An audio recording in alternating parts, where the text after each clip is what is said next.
భద్రత కరువు. 13.14 కోట్ల విలువ గల ప్రభుత్వ ధాన్యం పక్కదారి. కొట్టం ఇండస్ట్రీపై కేసు నమోదు. వనపర్తి జిల్లా కొత్తకోట మండలం సంకిరెడ్డిపల్లి కొట్టం ఇండస్ట్రీపై అధికారుల తనిఖీ స్పెషల్. వనపర్తి జిల్లా కొత్తకోట మండలంలోని సంకిరెడ్డిపల్లి శివారులో ఉన్న కొట్టం ఇండస్ట్రీస్పై జిల్లా అధికారులు కేసు నమోదు చేశారు. 2022 నుంచి 2025 వరకు వివిధ సీజన్లలో ప్రభుత్వం ఈ మిల్లుకు మొత్తం 8,618.460 మెట్రిక్ టన్నుల ధాన్యాన్ని కేటాయించగా అందులో 3,804.530 మెట్రిక్ టన్నుల ధాన్యం పక్కదారి పట్టినట్లు జిల్లా పౌర సరఫరాల శాఖ అధికారులు వెల్లడించారు.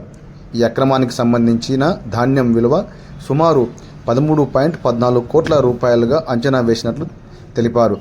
ప్రభుత్వ ధాన్యాన్ని అక్రమంగా తరలించిన అంశంలో లోతైన విచారణ చేపట్టామని, అవసరమైతే మరిన్ని చర్యలు తీసుకుంటామని అధికారులు స్పష్టం చేశారు.